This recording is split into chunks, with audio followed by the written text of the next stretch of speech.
প্রতি বছরে বাংলাদেশ থেকে মানে মিনিমাম 2 থেকে 3 জন প্লেয়ার আইপিএল খেলতে যায়, বাট সেখানে এইবার হচ্ছে আইপিএলের যে আসরটা হবে সেখানে বাংলাদেশের কোনো প্লেয়ারেই ডাক পাইছে না। অর্থাৎ বাংলাদেশের যে ক্রিকেটার আছে বা ক্রিকেট যারা খেলে জাতীয় দলে তাদের কারোই ডাক পায় না আইপিএলে খেলার জন্য।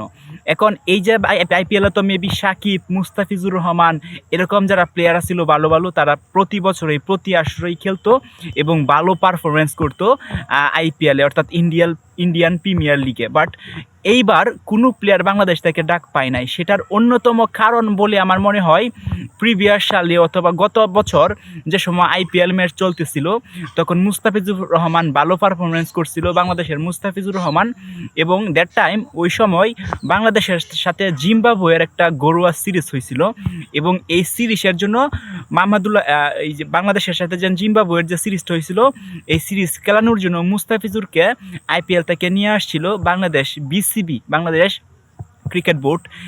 এটারও একটা কারণ হতে পারে, দ্যাটস ওয়াই এবার বাংলাদেশের কোনো প্লেয়ারকে ডাক পাওয়া যায় নাই।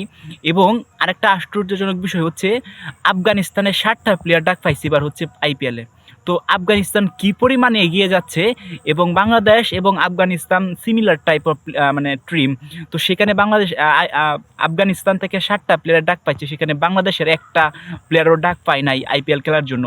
আপনার কি মনে হয় সেটার কারণে কি হতে পারে? এই যে মুস্তাফিজুরকে নিয়ে আসছিল তখন ভালো পারফরমেন্স করতেছিল ওই দলের জন্য মুস্তাফিজুর রহমান, এবং রিকোয়েস্ট করতেছিল বাংলাদেশে যে মুস্তাফিজুরকে ওদের আইপিএল খেলানোর জন্য। কিন্তু জিম্বাবুয়ের মতন প্লেয়ারের সাথে খেলার জন্য অস্ট্রেলিয়া, সাউথ আফ্রিকা আর হচ্ছে যে পাকিস্তান এরকম শক্তিশালী কোনো দল না, নিউজিল্যান্ড, বাংলাদেশ এবং জিম্বাবুয়ে তো সিমিলার টাইপ অফ প্লেয়ার, কিন্তু সেখান থেকে এরকম কোনো প্লেয়ারকে না নিয়ে মানে মুস্তাফিজুরকে নিয়ে আসা খেলানোর জন্য প্রস্তুত করা হয়েছে।